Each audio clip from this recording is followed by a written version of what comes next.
Hello. Good morning. Okay. So today call conference app is not working. So students, you are advised to come directly to the live in YouTube. Okay. So live class in YouTube.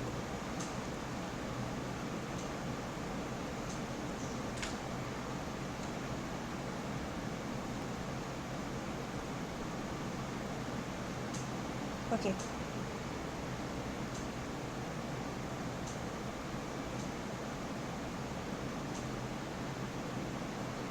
So I'm waiting for all of you to come live to the YouTube.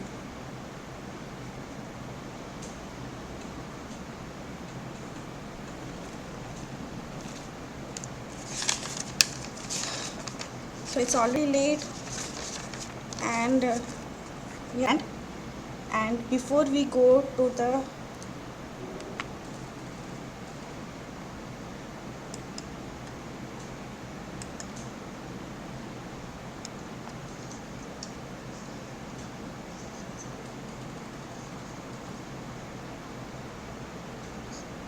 okay, so introduction to thyroid gland.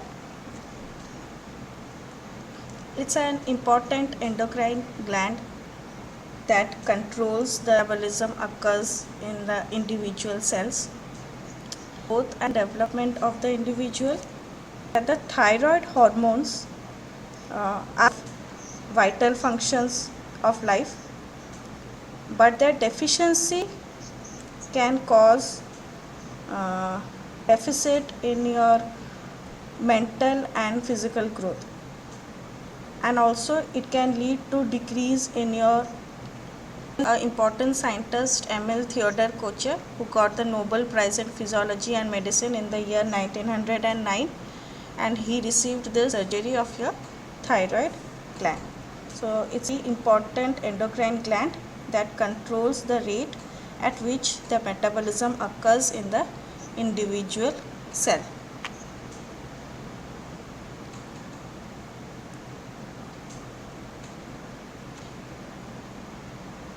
Coming to the functional anatomy, the gross anatomy is the largest endocrine. It consists of two lobes which are joined together by isthmus. It's located on either side of the trachea, just below the larynx. Thyroid glands which are located posteriorly at each pole of the thyroid gland. So two lobes joined together by isthmus, they are located in the either side of the trachea, just below this, located posteriorly at each, is larger in females compared to that in males. The structure and function of the thyroid gland, it changes in different. The functions increases during pregnancy and lactation and decreases during menopause.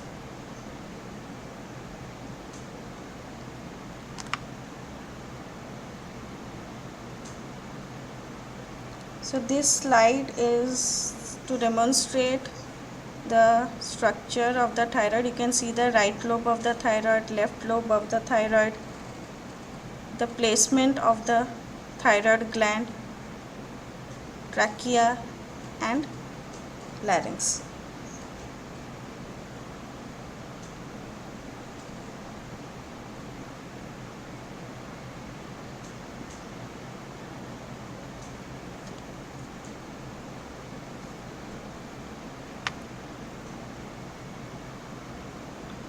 Coming to the blood supply,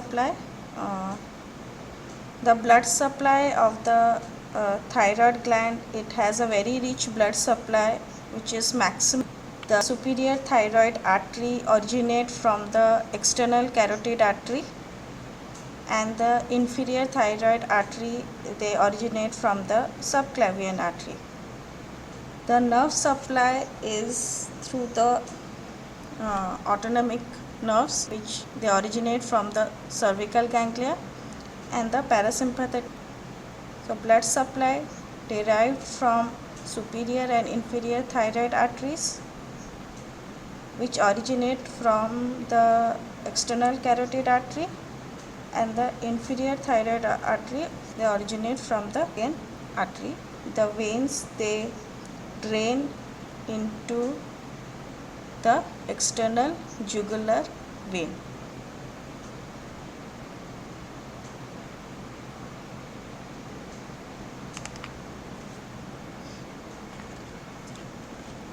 So in this you can see the superior thyroid artery. It's the location and blood supply of the thyroid gland. The superior thyroid artery, which originates from the external carotid artery.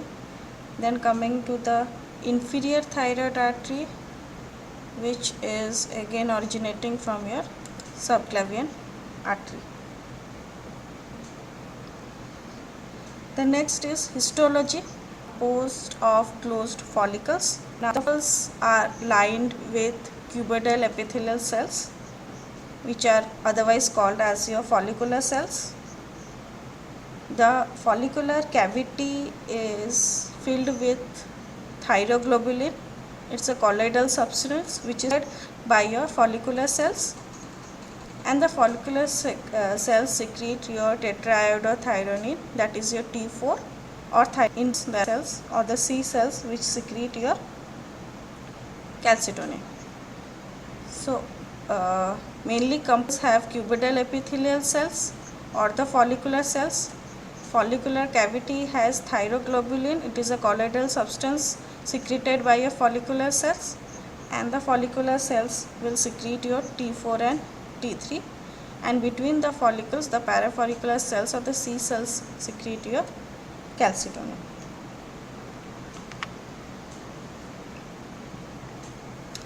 This diagram demonstrates, see how, where is the follicle, the follicular cells, the thyroglobulin. The follicular cells will secrete your T3 and T4, and the parafollicular cells which secretes your calcitonin.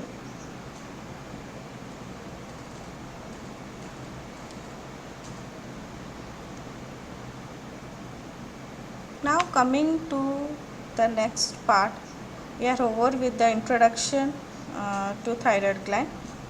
The next topic is synthesis, secretion and metabolism of thyroid hormone. What are the hormones that are secreted in your thyroid gland? Mainly three important hormones. First one is your T4 or thyroxine or tetraiodothyronine. Next is your T3 or triiodothyronine, and calcitonin. T4, that is thyroxine, constitute about 90% of the total thyroid output. T3 constitutes around 10% of the total thyroid output, but T3 is the active one of the thyroid hormone. One more type of hormone is T3 or RT3. It is a biologically inactive hormone which has less than 1% of thyroid output. And the last one, calcitonin, is concerned with your calcium homeostasis, which is secreted from your parafollicular cells of your thyroid gland. So three hormones, first one T4, T3, calcitonin, and to some extent the reverse T3 or RT3. Calcitonin will be discussed to you in your next topic. So today we will see about these two hormones, that is your T4 and your T3.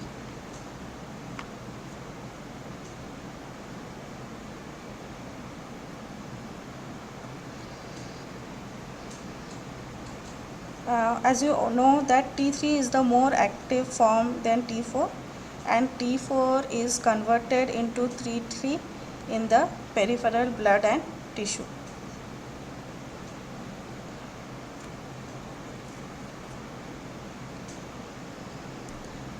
Iodine and tyrosine are essential substances which are required for your thyroid hormone formation.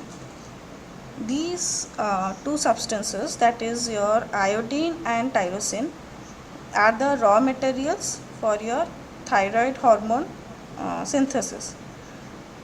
So if there is a deficiency or excess of this iodine, there is thyroid dysfunction. So for that you need to know what is iodine metabolism.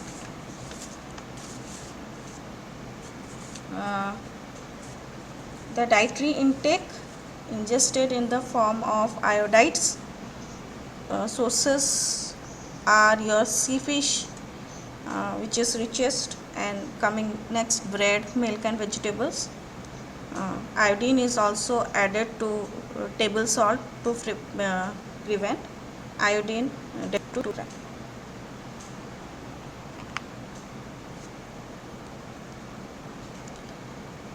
What happens to the dietary iodine? Now 80%, that is around 400 microgram per day of iodides are absorbed from the GI and are removed from the circulation by your thyroid cells. The details of this we will study later on. Now the plasma iodide level is 0.15 to 0.0%.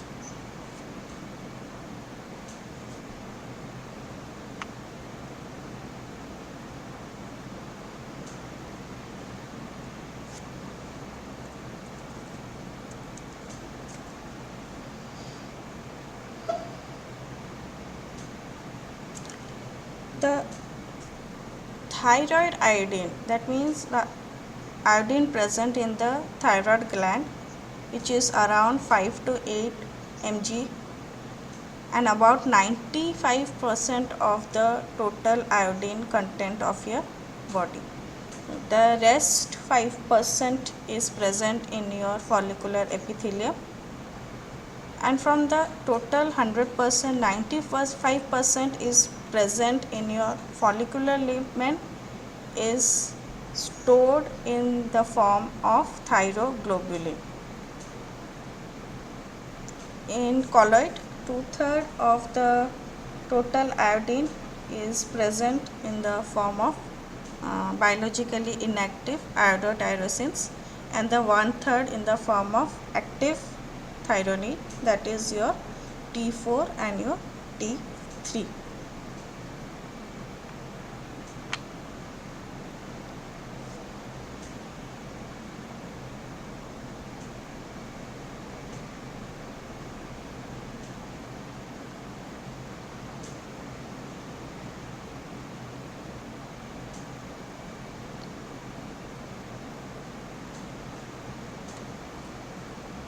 Till now, whatever has been taught is audible and visible.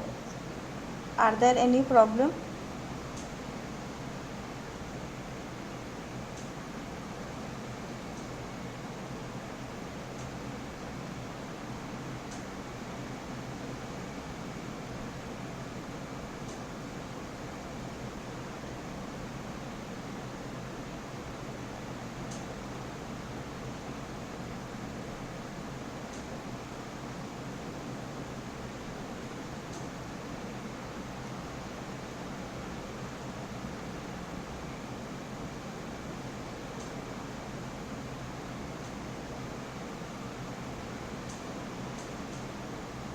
Okay, so coming to this diagram,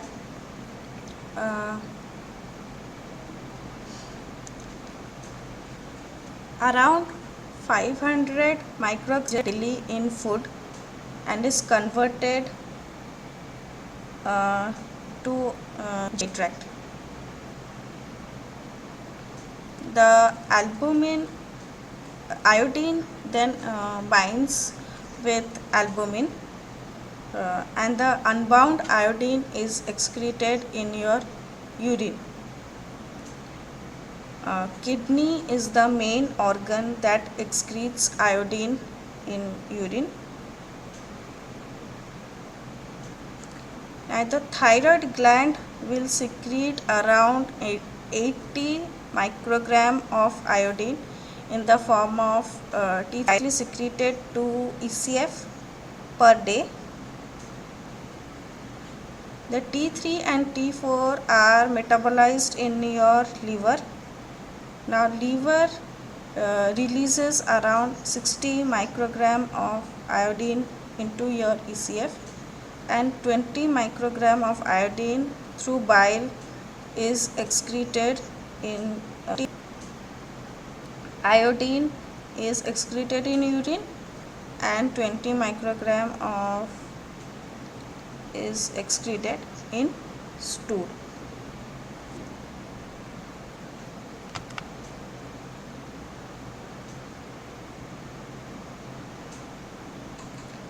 Now coming, this is a very important part, stages of synthesis of thyroid hormone. Stages of synthesis of thyroid hormone. So let's come to this. There are 6 important stages in this. The first stage is your iodine trapping. So it's the active transport of iodide into your follicular cells is termed as your iodine trapping.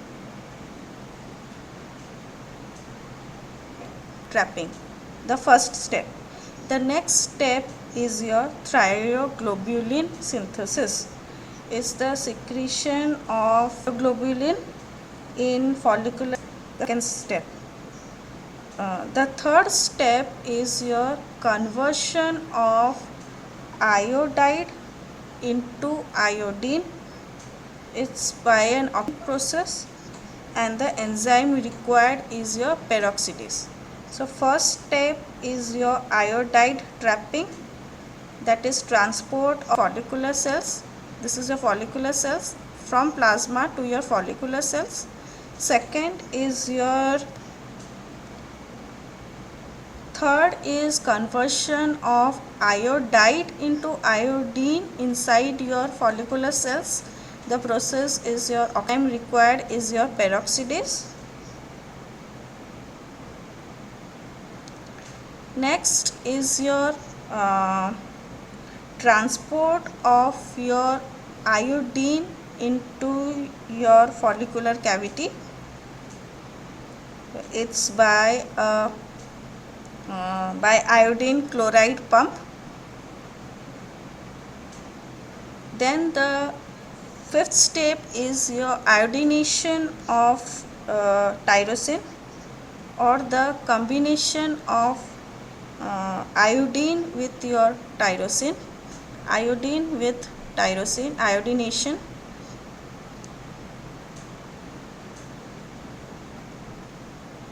Here it is first oxidized into monoiodotyrosine MIT, and next into your diiodotyrosine, that is your DIT. And the last one is your coupling reaction, that is combination of your DIT and MIT, or the DIT and DIT to form your T3 and your T4. So again, starting with this, first is your iodide trapping, that is iodide your follicular cell. Second is thyroglobulin synthesis, that is secretion of thyroglobulin in the follicular cells of the thyroid gland. Then conversion of iodide into iodine. It's an oxidation process with the help of the enzyme peroxidase. Then transport of this iodine inside the follicular cavity. Next is fifth step is your iodination, that is your combination of iodine with tyrosine. And the sixth step is your coupling reactions.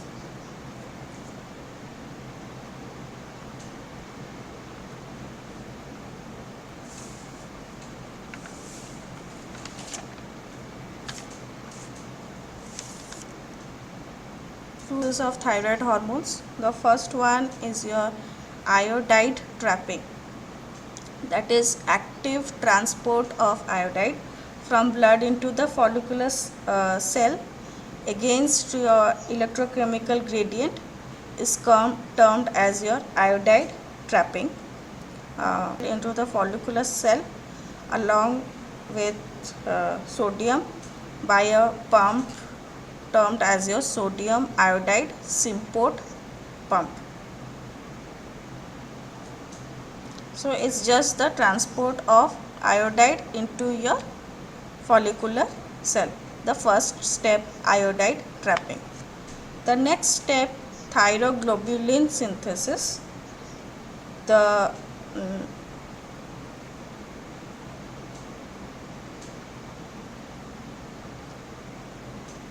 endoplasmic reticulum and Golgi apparatus, which are present in your follicular cells of the thyroid gland, will synthesize and secrete thyroglobulin.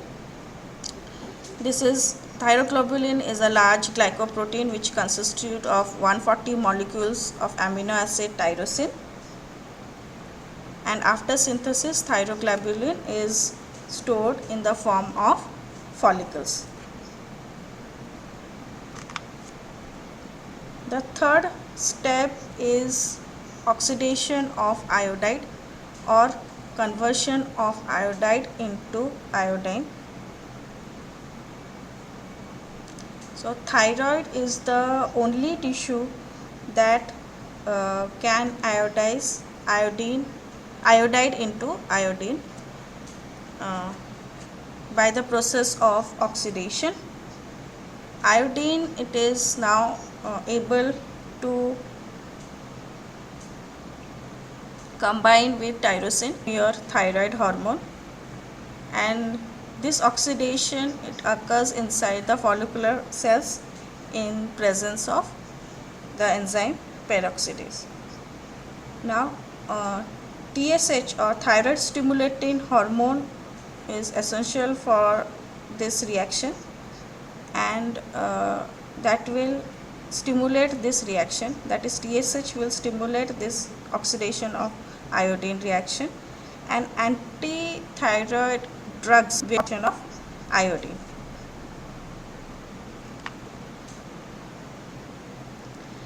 Then the fourth step is transport of iodine into the follicular cavity. From the cells to the follicular cavity by a pump called as iodide chloride pump, which is otherwise termed as your Pendrin. Then the fifth step is iodination of tyrosine, that is combination of your iodine with tyrosine. It takes place in your thyroglobulin as your thyroglobulin.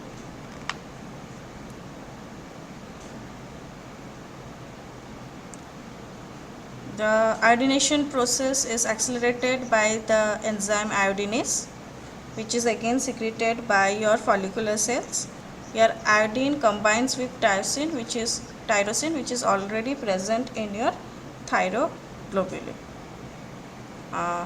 Tyrosine is oxidized first into your monoiodotyrosine, that is your MIT, and then it tyrosine, that is your DIT. Both MIT and DIT are termed as your iodotyrosine residues. So you have understood this diagram, I think. The last step is your coupling reaction. So first one molecule of MIT will combine to form your triiodothyronine, that is your T3. One molecule of MIT and one molecule of DIT will combine to produce one more form, that is your reverse T3, or rT3, and two molecules of DIT will combine to form your tetraiodothyronine, that is your T4 or thyroxine. So one molecule of DIT plus MIT gives you T3, MIT plus DIT will give you reverse T3, and 2 DIT will give you T4. So here you can see tyrosine plus iodine is your monoiodotyrosine MIT. MIT plus iodine is your diiodotyrosine DIT. DIT plus MIT is your triiodotyrosine, that is T3, and MIT plus DIT is your reverse T3. DIT plus DID is your tetraiodothyronine or thyroxine or T4.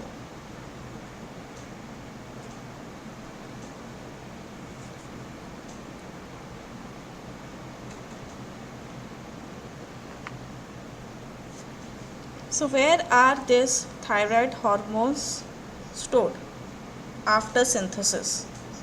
They are stored in the form of vesicle within the thyroglobulin for a very long period, for about 4 months. Once the thyroglobulin has been around several months, this is why the thyroid for storage of hormone, as the secretion is stored in the cavity for many days rather than being stored in the secretory cells. So when the synthesis of thyroid hormone stops, the signs and symptoms of deficiency do not appear for around 4. Why? Because these are the months where the thyroid gland already stores the thyroid hormones.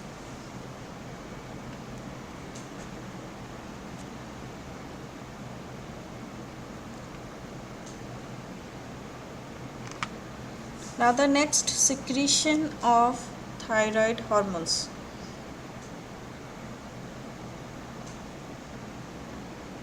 Secreted by the process of endocytosis. The first step is called as your proteolysis, that is the lysosomal enzymes will digest the peptide bonds between the iodinated residues and thyroglobulin.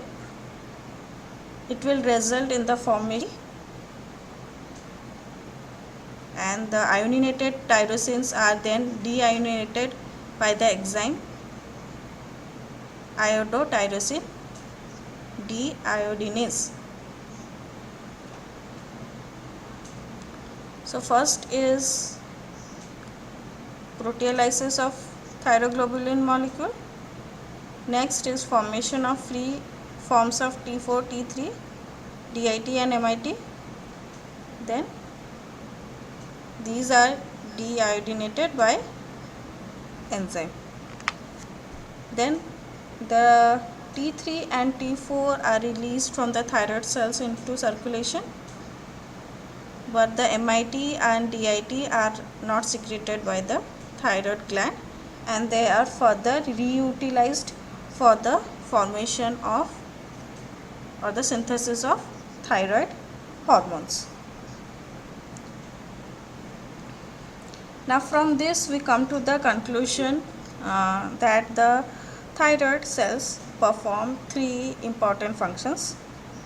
One is they will actively accumulate iodine.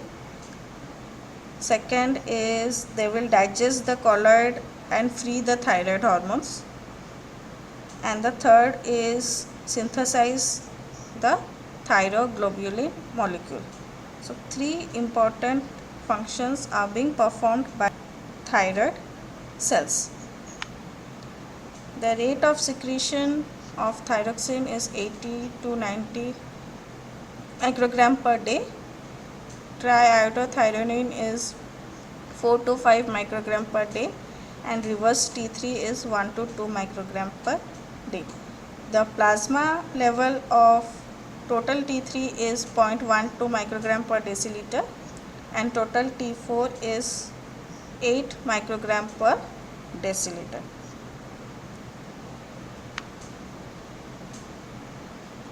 Now coming to the metabolism of thyroid hormones.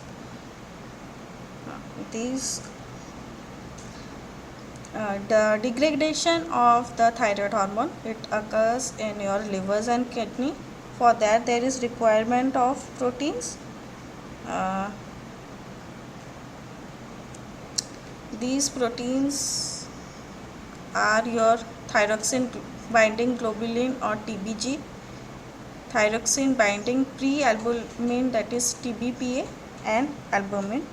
Why are these proteins required? Because they bound with your T3 and T4 and will serve as your reservoir of this, and it will protect the hormone against all metabolic degradation. So for the thyroid hormones, before getting transported in your blood, gets bound to these proteins. The thyroid hormone converts into your T4, T3 and reverse T3, and T4 20% gets conjugated.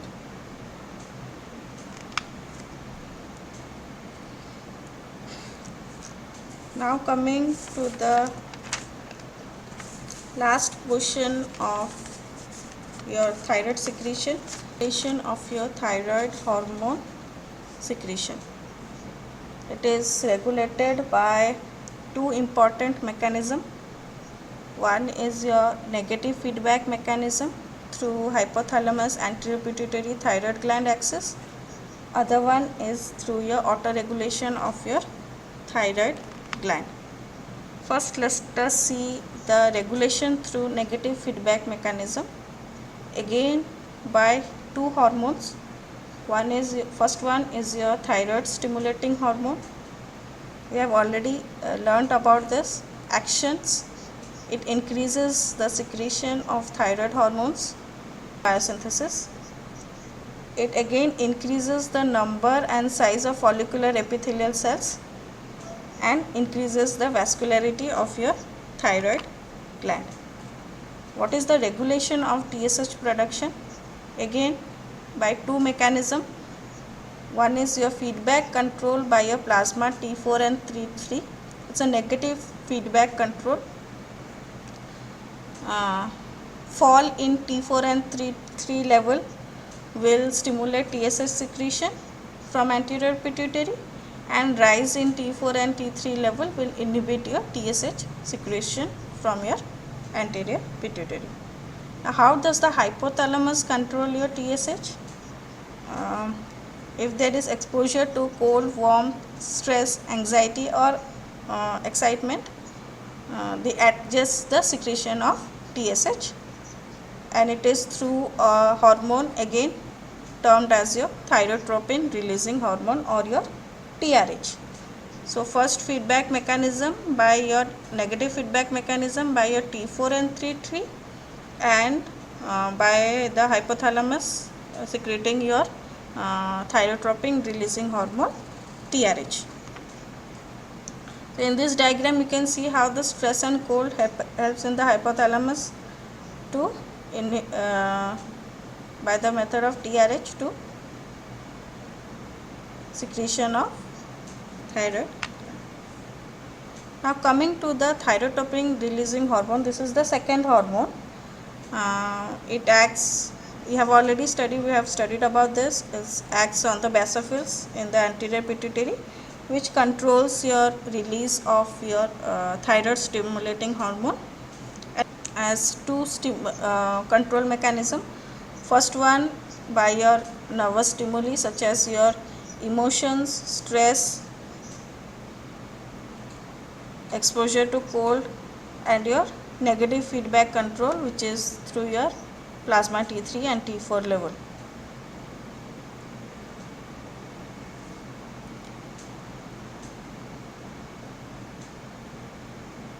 So the regulation of secretion stimulate thyroid release, both act by your negative feedback mechanism. The next mechanism is your autoregulation of the thyroid gland. That is, the secretion of the thyroid gland is regulated by the amount of iodine content in your food. If there is a deficiency in iodine content, it will lead to iodine trapping mechanism, that is active transport of iodide into your follicular cells, and when there is excess of iodine content in your food, there will be less amount of iodide trapping taking place. That means less amount of iodide is entering into your follicles. So the iodine availability for thyrosin synthesis remains constant, and this phenomenon is termed as your autoregulation of thyroid gland. So we have finished with today's class. You know about the basic secretion mechanism. Next class we will study about the functions of the thyroid gland, which is again a very important topic and a topic for your examination point of view, and the applied part of your thyroid gland. So if you have any doubt in today's class, you can ask me. Otherwise we will finish off with the class here itself. However, I have taught today